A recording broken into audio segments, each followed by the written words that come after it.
and welcome to another reading vlog.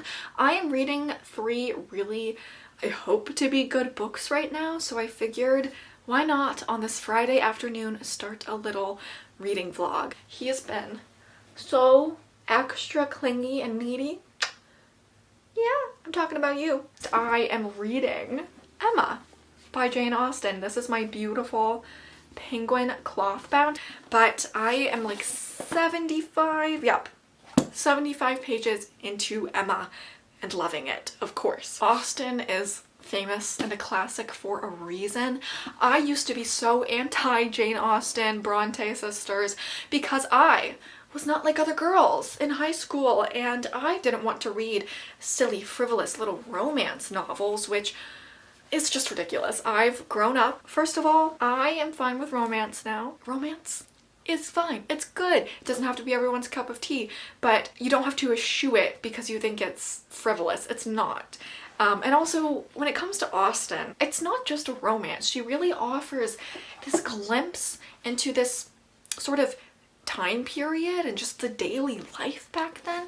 I just love also the way she writes characters because they're so flawed and so human, but lovable at the same time, especially in this one. Emma, oh my gosh, she is so kind of frivolous and vain and self-centered, but she's so endearing and clever. I love her.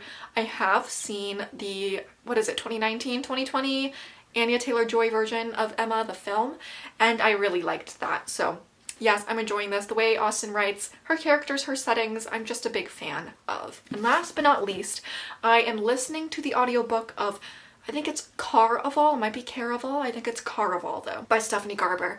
And I wasn't really interested in this series when it was coming out 10 or so years ago when I was a teenager, but I really want to read, something Broken Heart. What is that called? Where's my phone? I need to look this up. Once Upon a Broken Heart. Okay, I was close. That series I really want to read, and it is set in the same world as Caraval is, and I believe the main characters in Once Upon a Broken Heart show up in the Caraval trilogy, and I figured I'm not interested in that series, so let's just go ahead and read it and then read Once Upon a Broken Heart. I think it's a sort of Six of Crows, Shadow and Bone type situation where you can just read Once Upon a Broken Heart, but you might get more out of it, or it might be easier if you read Caraval first. So that's what I'm gonna do, again, since I'm not opposed to reading it, and I've listened to maybe a chapter on audiobook so far, but that is this like YA fantasy where there's these two sisters and they desperately want to go to this traveling magic carnival place called Caraval, and they get invited, and that's basically where I'm at and all I know. I'm excited. I'm hoping it'll be good, and I have a whole trilogy to read of that before I get into Once Upon a Broken Heart. Okie dokie, we have switched to my iPhone because I am headed off to the library to pick up a book, and probably the bookstore since it's right by the library, so why not? I also have some gift cards, and I don't know, I'll probably stop by the bakery, but yeah, let's go. I'm gonna throw on some Tortured Poets Department.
Okay, we are back from a mostly fun afternoon. Okay, so this library has 2 rescue cats that live there, and one of them sat on me. Like, the moment I sat down to read some of Emma, the cat got up on my lap. So I was trapped there for a while because the little kitty, I don't know their name, was purring and just curled up in my lap, and I feel like I really needed that. All right, so I got 2 books. The first book is the Starling House? Yes, Starling House by Alix E. Harrow.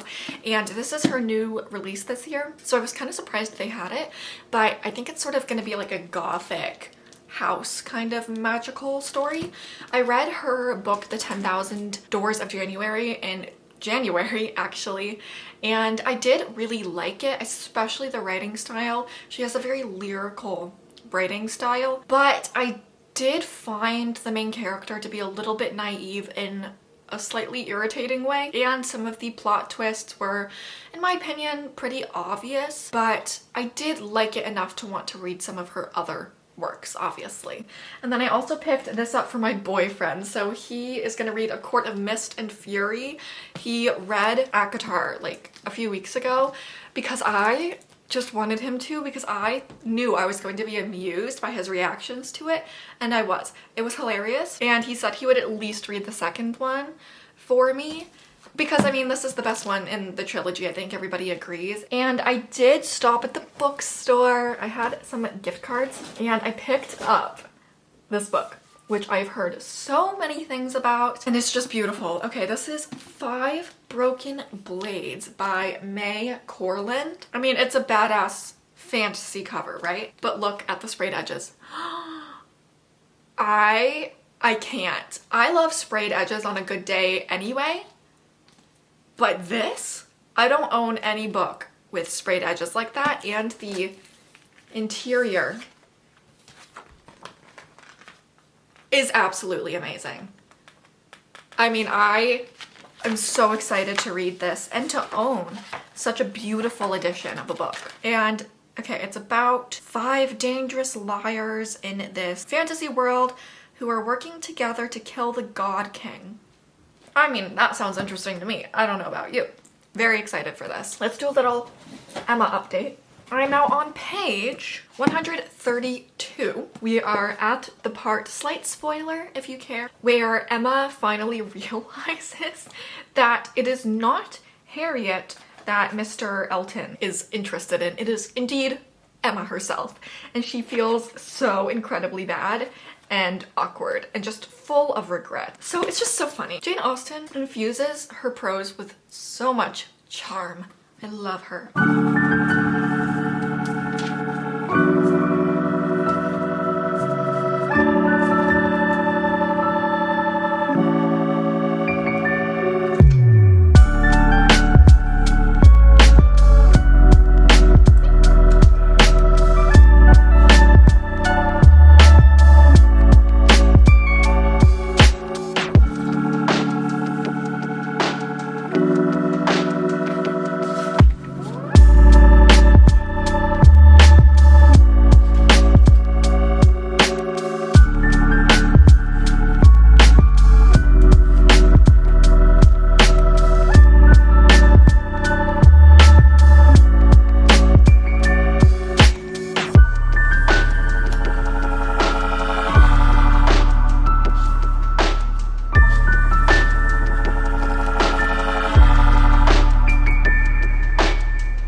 Okay, it is Sunday morning the next day, and I'm really enjoying Starling House by Alix E. Harrow.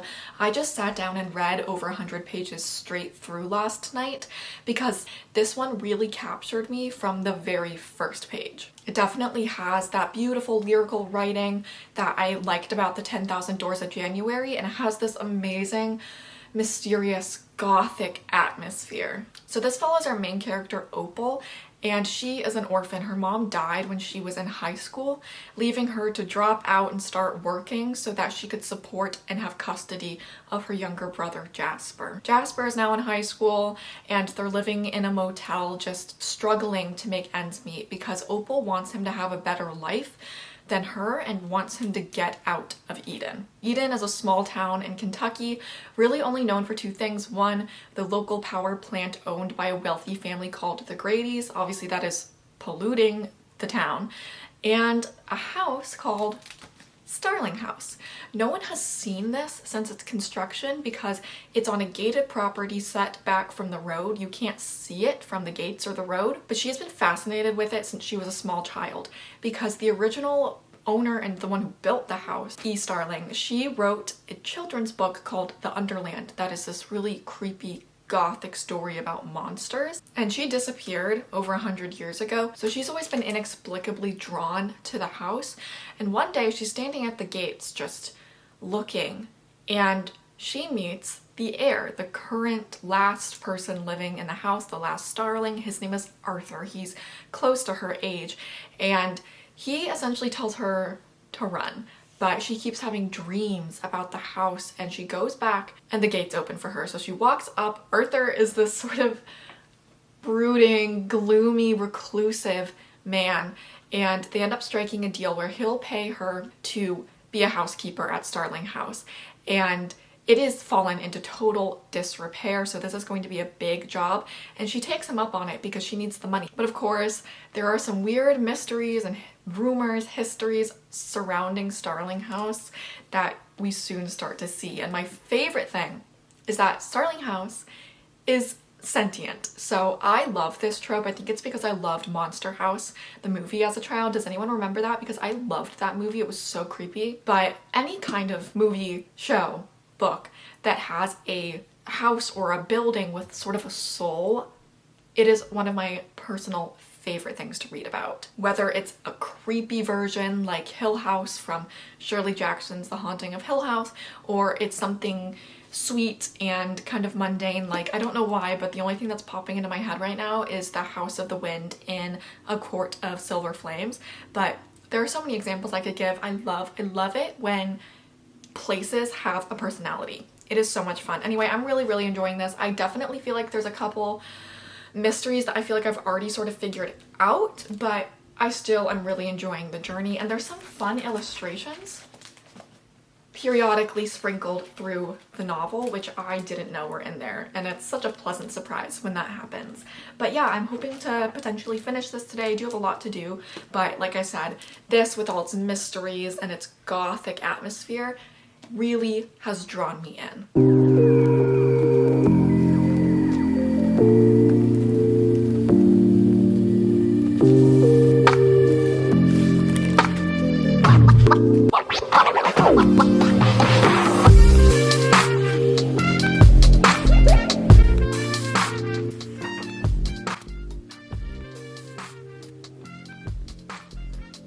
Why hello, it is Erin from the future.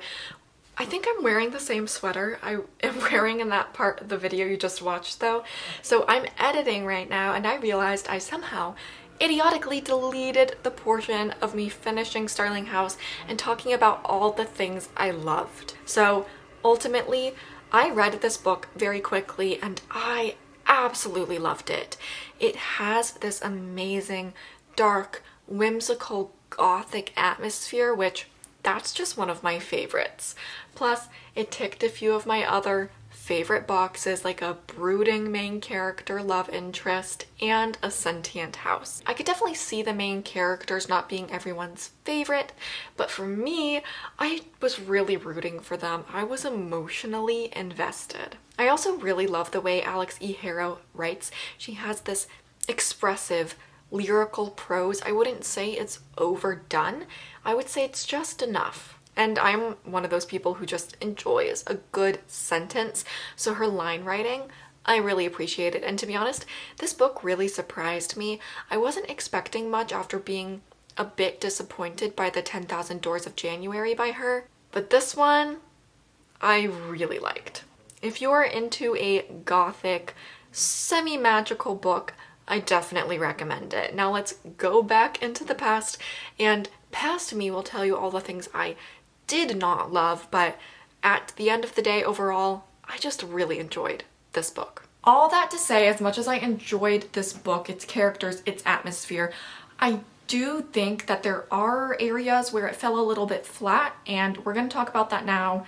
No spoilers, but let's start with Elizabeth Baines. So she is one of the sort of villain or antagonist figures in the book, a governmental corporate type agency rep where they're interested in Starling House and these sort of fantasy elements of this place. I can't really tell you more than that, even if I were to spoil things, because the reason that her agency is interested, how they even know about this, why they want to do what they're doing, it's not really explained. You know, she's this looming threat throughout the majority of the book, and seems like she's willing to go pretty far and has a lot of resources in order to infiltrate and, I don't know, learn about or exploit the horrors of Starling House. I don't even really know.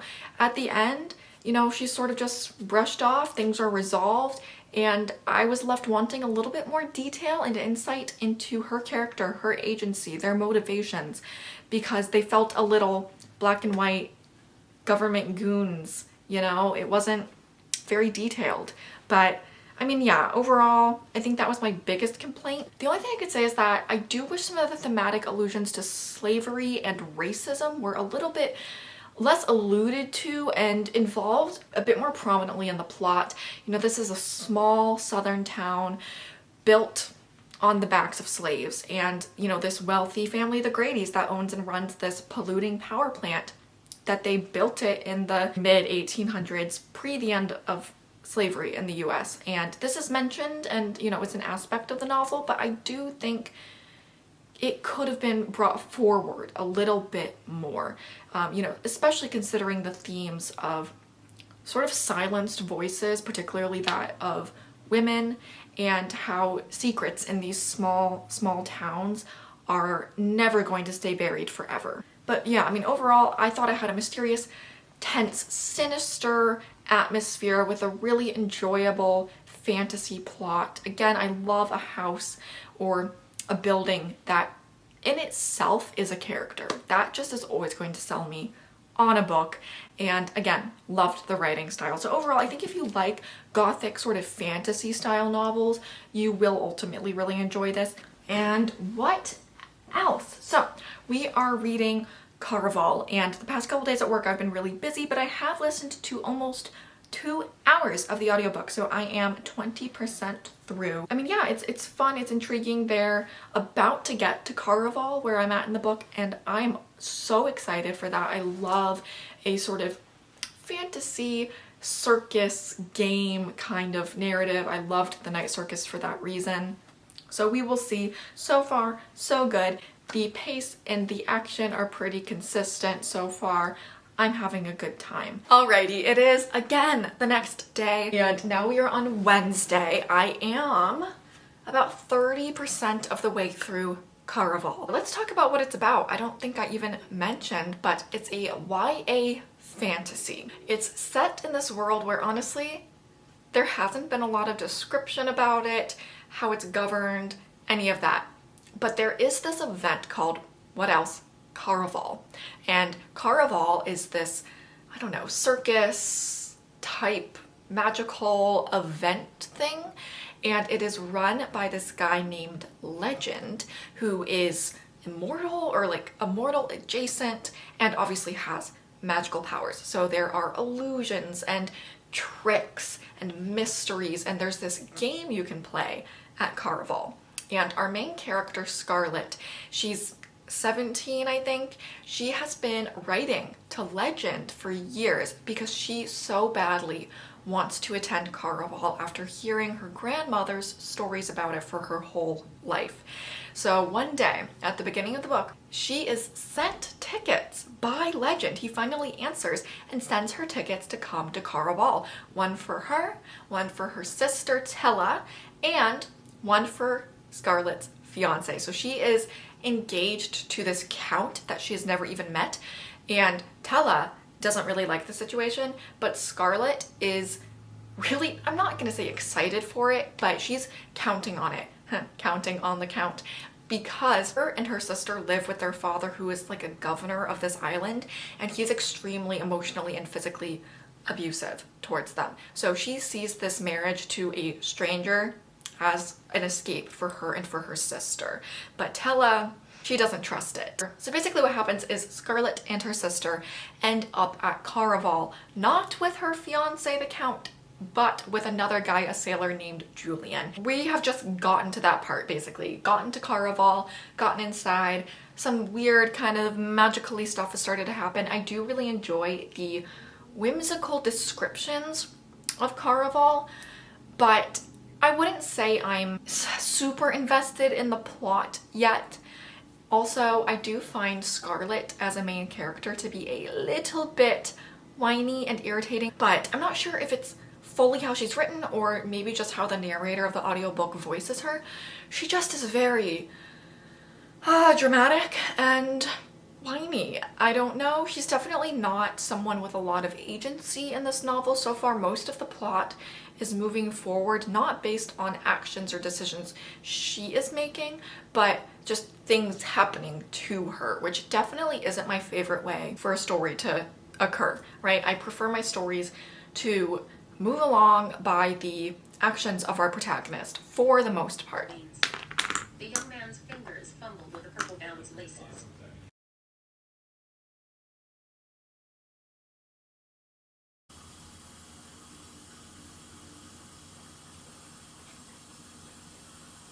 Anyway, I'm gonna switch to knitting in bed, and I'm still gonna listen to Caraval because I'm actually at a pretty exciting part. I will say I do still think our main characters, Scarlet and Julian, and pretty much everybody, I find to be a bit irritating, and I do not at all buy this whole enemies to lovers type situation romance. I feel like they're both annoying characters who annoy each other. I don't really understand how they have these feelings for each other. Scarlet did not save her. Scarlet needed to leave and find Dante.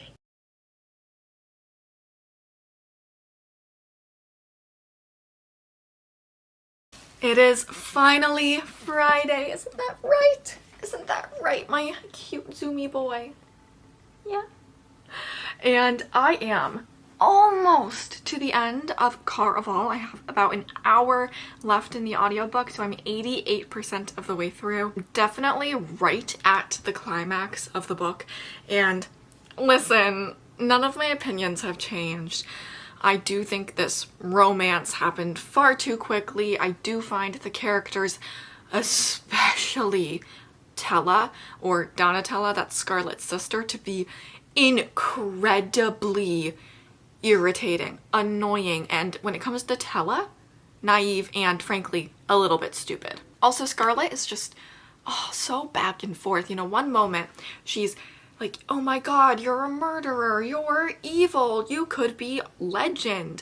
And then the next she's like, you're the love of my life and I've never felt so safe in somebody's arms. And I'm just like getting whiplash from how quickly she changes her mind about people. All that to say, it's not like I'm disliking the book, but I also probably wouldn't be super inclined to read the rest of the series if it weren't for me sort of like wanting to read it so I can read another series.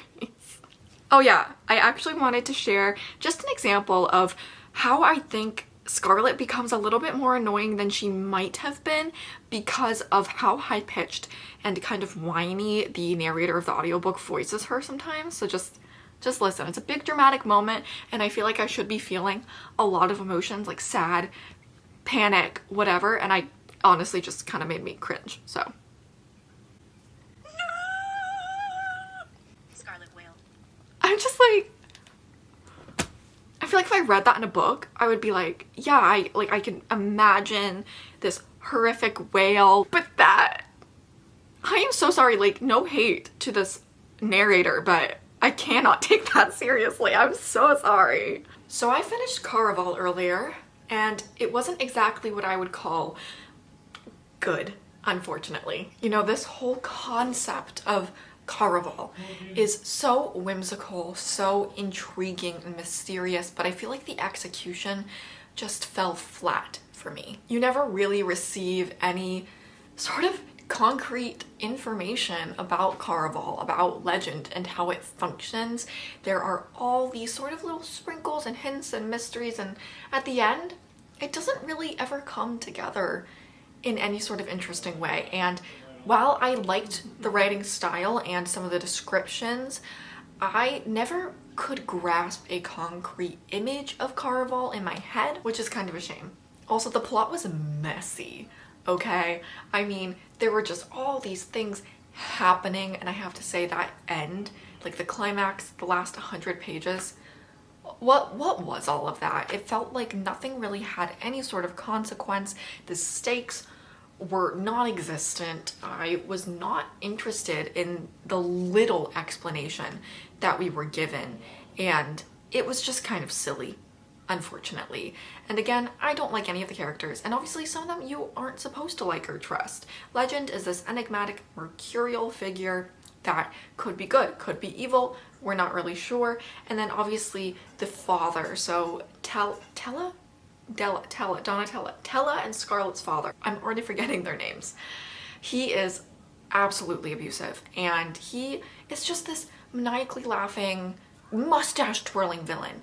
He is, you know, obviously terrible, but it's almost so extreme that it's comical. It becomes a caricature. All the other characters were just downright annoying, and I couldn't stand it. I'm trying to think of some positives, and really the only thing that comes to mind is I wasn't bored while reading it. You know, it kept me interested pretty much throughout the whole thing. I also found, like I said, the writing style to be pretty engaging, and it got a little old, but I did like the way that Scarlett sort of described her emotions in terms of colors a lot, which it was utilized, I think, a bit too much, but I did think was a fun, fascinating concept. But yeah, overall, I'll give the second book a shot, but it was not what I had hoped it to be. Oh, and this is set in a fantasy world, but it doesn't really matter because we are given little to no information or context about this fantasy world. The magic seems to all sort of revolve around Caraval, and how does it work? No clue. It's never really explained. And in terms of the actual like governing in countries, we know that there are countries and sort of this empire that has conquered other nations and islands, and it is never explained. There's no history, there's no backstory, and none of it really impacts the plot at all. I don't really see the point of this being set in a different world if you're never going to utilize or describe this other world. This could have just been like a night circus-esque story where there's magic, but it's set in our world. And since it's following this sort of historical time period I would describe as maybe like Victorian-ish in terms of the gender roles and dress, then it could have just been set in our world like the night circus. Honestly, if you want a whimsical, magical type of book, just read the night circus. This is not, it does not hold a candle to the night circus. Yeah, I don't know. I mean, I'm not entirely disappointed because my hopes weren't very high to begin with, but I had hoped for just a little bit better, at least in terms of character and plot execution. Yeah, not a fan, unfortunately. I don't hate it, but I really did not love it.